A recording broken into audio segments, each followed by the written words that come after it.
ज्ञान से है ऊपर, सोच से भी परे, असीमित है जिसका क्षेत्र, कहलाता है तंत्र की दुनिया, जो बहुत ही रहस्यमयी है। यदि आपका तंत्र में रुचि है तथा आप उसके गुप्त रहस्यों को जानना चाहते हैं, मंत्र तंत्र यंत्र साधना सीखना चाहते हैं, तो हमसे संपर्क करें।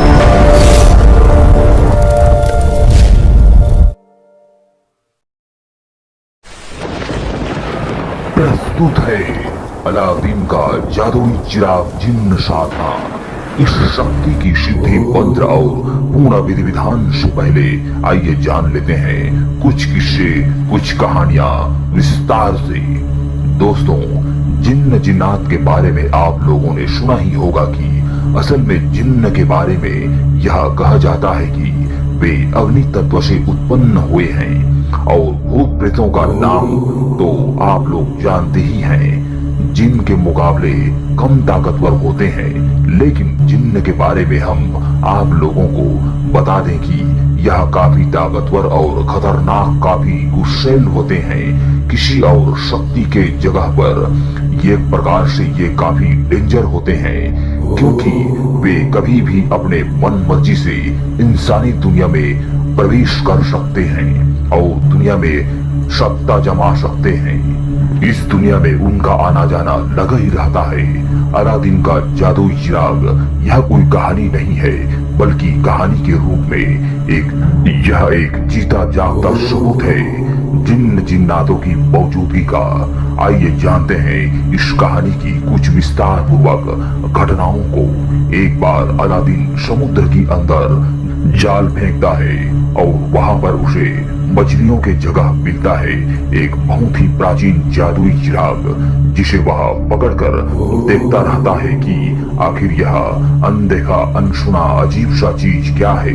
और जैसे ही वह उसके ऊपर लगा ढक्कन को खोलता है, उसको छूता है, उसको रगड़ता है, तो उसके अंदर में वर्षों से सो रहा जिन्न जाग जाए और वह बाहर आ जाता है।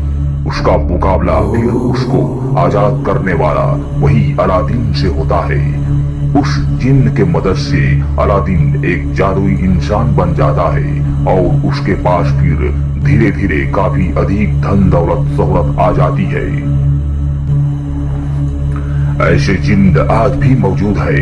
यह जिन्न की थ्योरी इस्लाम से आती है, जिनके अनुसार जब इस्लाम धर्म के मानने वाले लोगों की इंसानों की मौत हो जाती है, तब वह जिन्नों की दुनिया में चले जाते हैं और अपनी इच्छाओं को पूरा करने के लिए वे हजारों हजार साल तक भटकते हैं। हम आपको यह भी बता दें कि ये जिन्न जिन्नात दो प्रकार के होते हैं। एक अच्छे जिन्न जिनको पाक जिन्न बोला जाता है, और दूसरा बुरे जिन्न जिनको नापाक जिन्न बोला जाता है। यदि आपको किसी अच्छे जिन्न का साथ मिल जाता है तो फिर आपकी किस्मत बदल सकती है, लेकिन जो जिन्न बुरे होते हैं, यदि आप उनके चक्कर में फंस जाते हैं तो फिर आपका पूरा जीवन बर्बाद हो सकता है।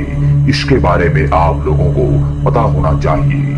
दोस्तों, एक सवाल आपके दिमाग के अंदर आता होगा कि आखिर जब जिन्न इंसानों की दुनिया में प्रवेश करके इंसानों के बीच आ जाते हैं तो उन जिन्नों की पहचान क्या होती है, क्योंकि वे तो इंसानों की तरह ही व्यवहार करते हैं और इंसानों की तरह ही खाते पीते सब हैं। तो दोस्तों, सीधी आंखों से तो आप उन जिन्नों को नहीं पहचान सकते हैं।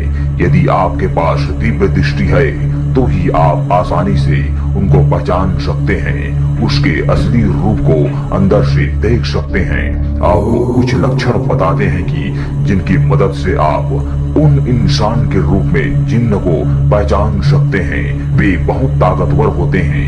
यदि आपको संदेह होता है तो इसका सबसे बड़ा लक्षण यही होता है कि वे इंसानों की तुलना हद से ज्यादा अत्यधिक खाते पीते हैं, चाहे होटल में हो चाहे कोई मिठाई की दुकान, और उनका कान ऊपर की तरफ चढ़ा हुआ नुकीला होता है। एक बार एक घटना के मुताबिक एक जिन्न मिठाई की दुकान पर मिठाई लेने के लिए रोज ही आता था और थैली भर भर कर ले जाता था, बकायदा पैसा भी देता था, पर मिठाई को वह रात्रि में ही ले जाता था पर वे अपने गले के अंदर से पैसा निकाल कर देता था और मिठाई लेता था। इस दृश्य को सामने वाला देखकर अचंभित हो जाते थे।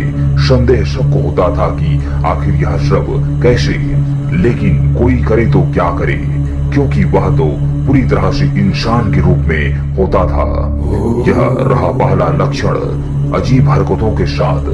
और दूसरा पहचान यह कि जिन्न आसानी से हवा में उड़ सकते हैं, लेकिन आज के इंसान इस बंजर को अपने मोबाइल के कैमरे में भी कैद कर ले तो भी कोई उस वीडियो को देखकर बोलेगा कि चलो हटाओ, यह एआई का वीडियो है, और बात यहीं पर हो जाती है।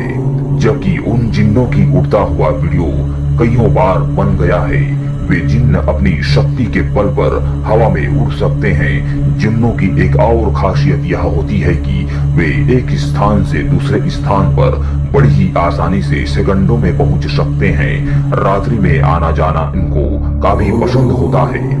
दोस्तों, जिस तरह से भूत प्रेत रात्रि में काफी अधिक हलचल पैदा करते हैं, उसी प्रकार से जिन्न भी रात्रि को बेहद पसंद करते हैं। इसके बारे में आप लोगों को पता होना चाहिए। इसके अलावा आप लोगों को यह भी बता दें कि जिन्न वे सुनसान जगह, टूटा फूटा मस्जिद और खंडहर कब्रिस्तान के अंदर अपना निवास स्थान बनाए रहते हैं। उनका आना जाना हमेशा वहां पर लगा रहता है। इनको अधिक शोर शराबा पसंद नहीं होता है। जिन्न जिन्नात हमेशा शांत स्थान पर रहना अत्यधिक पसंद करते हैं। जिन्न के बारे में बहुत से लोग विश्वास नहीं करते हैं, लेकिन इस्लामिक ग्रंथ कुरान के अंदर जिन्न के बारे में उल्लेख है और प्राचीन काल से ही अरबी लोग जिन्नों पर विश्वास करते हैं। उनके अनुसार जिन्न होते हैं कुदरत ने इंसानों को मिट्टी से और फरिश्तों को रोशनी से और जिन्न को अग्नि तत्व से बनाया है। जिन्न अक्सर दिखाई नहीं देते हैं और यह अदृश्य ही रहते हैं। फिरोजा कोटला नाम को तो आप लोगों ने सुना ही होगा। यह एक विशाल काय किला है। इसके बारे में यह कहा जाता है कि इस किले के अंदर जिन्न जिन्नात निवास करते हैं। यहाँ पर अच्छे जिन्न निवास करते हैं जो कि लोगों की मुरादें पूरी करने का काम करते हैं। बादशाह फिरोजा तुगलक ने सन 1354 में दिल्ली के 5वें शहर फिरोजाबाद का निर्माण कराया था और इस शहर में कई मदरसों का भी निर्माण करवाया गया था। और समय बीतने के बाद यहाँ की सभी किला वीरान हो गए। उसके बाद कहा जाता है कि यहाँ पर पूरे जिन्न जिन्नातों की साम्राज्य खड़ा हो गया। यहाँ को जिन्नों ने अपना बसेरा बना लिया। उसके बाद लोगों को पता चला कि यहाँ पर जिन्नों का बसेरा हो गया है, तो लोगों ने यहाँ आना जाना धीरे धीरे बंद कर दिए। उसके बाद कहा जाता है कि सूफी संत हजरत बदरुद्दीन यहाँ पर आए तो उन्होंने लोगों को समझाते हुए यह कहा कि इस किले के अंदर मस्जिद बनवा देनी चाहिए। ये जिन्न जिन्नात किसी को कोई नुकसान नहीं पहुंचाएंगे। उसके बाद मस्जिद के अंदर नमाज पढ़ने नमाजी लोग आने जाने लगे और जिन्नों को यहाँ के लोग अपनी फरियाद सुनाने लगे। इस प्रकार जिन्न लोग उनकी सभी फरियादों को सुनने लगे और उनके सभी मांग को पूरा करने लगे, जिससे कि और अधिक लोग यहाँ पर आना जाना शुरू कर दिए।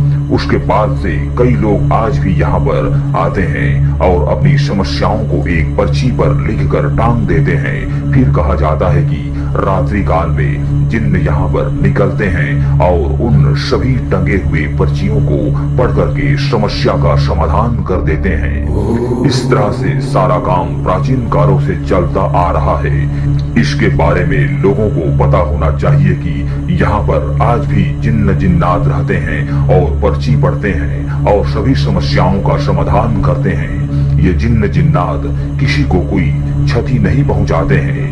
इस वीडियो में यह कहानी इतना ही। आगे और नई कहानी के साथ पेश करेंगे एक नई वीडियो में नई जानकारी के साथ। अब प्रस्तुत है सिद्धि साधना मंत्र, अलादीन का चिराग सिद्धि मंत्र।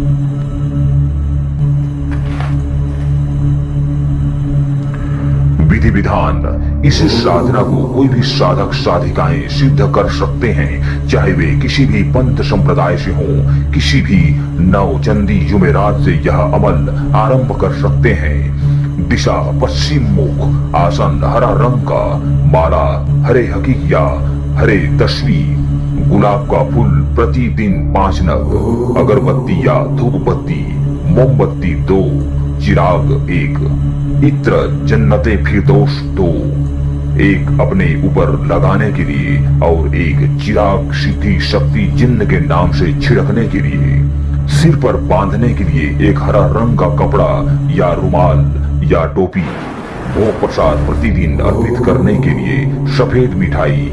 इस प्रकार यह अमल 31 से 41 दिन तक रात्रिकालीन साधना है। मंत्र जप रात्रिकालीन समय लगभग 11 बजे से शुरू करना है। मंत्र जप संख्या प्रतिदिन का 101 बार या 341 बार करना है। और जब शक्ति अंतिम दिन रात्रि को प्रत्यक्ष हो जाए तो उनसे आप 3 वचन ले सकते हैं। साधना सिद्धि प्रयोग। इसके अलावा इस मंत्र को रोज प्रतिदिन ऐसे ही जाप किया जाएगा तो यह मंत्र आपकी सभी मनोकामनाओं को पूरा करने वाला मंत्र है। परंतु इसमें प्रत्यक्षीकरण नहीं होता है, वह अदृश्य रहते हुए ही आपके सभी मांगे पूरा करता है, फरियाद सुनता है और समस्याओं का समाधान कर देता है। मनोकामना सिद्धि के लिए किसी भी नवरात्रि में इस मंत्र का जप किया जा सकता है। इस बीच कभी कभी किसी साधक को दर्शन भी दे जाते हैं, और नहीं भी होगा तो भी एक प्रकार से वे जिन्न अदृश्य रूप में ही आपके लिए सिद्ध हो जाते हैं और आपकी हर मनोकामनाओं को पूरा करते रहते हैं। इसके बदले आपका भी उसके प्रति एक फर्ज बनता है कि उनको आप थोड़ा थोड़ा बीच बीच में भोग प्रसाद देते रहें। आप उनके पूजा को जैसा भी पूरा करने में सक्षम हो वैसा ही करते रहें, कोई दिक्कत नहीं रहता, उसे सब स्वीकार होता है। बाकी साधना सिद्धि करने वाले साधक साधिकाओं के लिए यह शक्ति कुछ भी कार्य करने में सक्षम होता है। यह शक्ति ऑलराउंडर है जिसके माध्यम से आप वस्तु ट्रांसफर, गोडाउन शिफ्टिंग, नोटों की बारिश आदि बहुत कुछ कर सकते हैं। यह साधना आज की डेट में गुप्त और लुप्त रह गया था, जिसे हम आज आप लोगों को भेंट स्वरूप प्रदान कर दिए हैं। इस विधि से आप अपने साथ साथ घर परिवार और अन्य लोगों का भी भला कर सकते हैं। इस प्रकार यह साधना सिद्ध और सफल हो जाता है। अतः आपका यह साधना सिद्ध और सफल हो। धन्यवाद।